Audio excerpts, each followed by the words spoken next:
So students, discussion कर रहे हैं हम लोग periodic analog signals की. And under the periodic analog signals, we are talking about a simple periodic analog signal or a sine wave.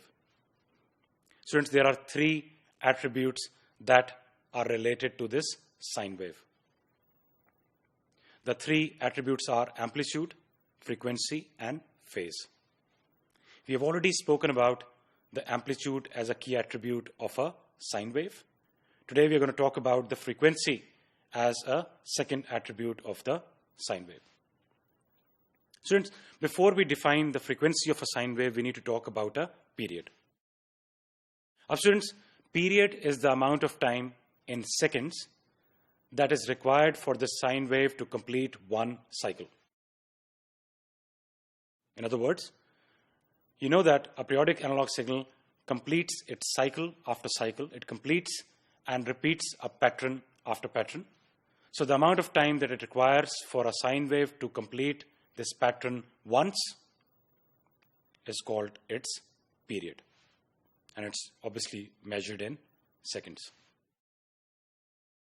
Students, frequency is nothing but the number of periods that a sine wave completes in 1 second.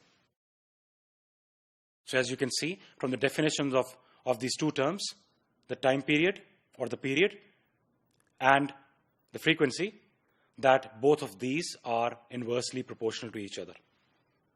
The period and the frequency are inversely proportional to each other. If you want to calculate the period of a sine wave, then the period, which is represented by t, is equal to 1 over the frequency.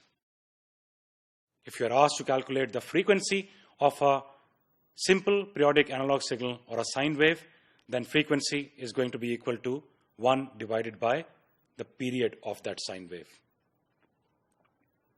Students, another important point is that the periodic signal has got a period which is represented by t and is measured in seconds, and it also has the attribute of frequency, which is represented by a small f, and has got the units of hertz or cycles per second. Now students, एक slide की जानिब चलेंगे and we'll try to understand the concept of this frequency further. Students, as you can see, there are two examples that we have got. The amplitude is drawn once again against time in the perpendicular axis. Now, as you can see, in the first figure or the first example, we have got 12 periods in 1 second. So this sine wave is completing 12 periods in 1 second.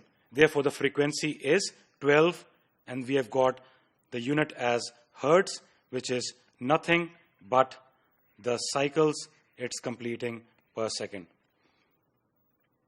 This particular bit represents one cycle. And if you count all of these, cycle number 2, cycle number 3, and so on, this whole thing comes out to be a total of 12 cycles which are completed in 1 second, and therefore the frequency is 12 hertz.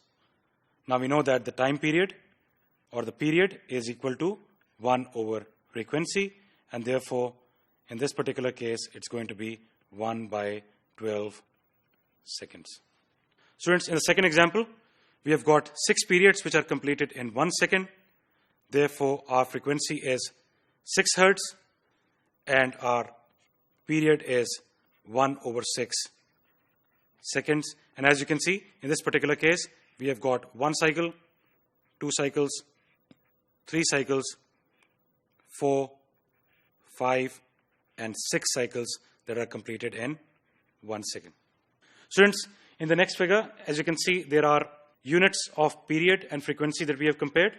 So the unit of seconds, the equivalent is 1 second, of course, and the unitary value from a frequency perspective is hertz, and it's represented by 1 hertz. The smaller units are milliseconds, which is 10 raised to the power minus 3 seconds.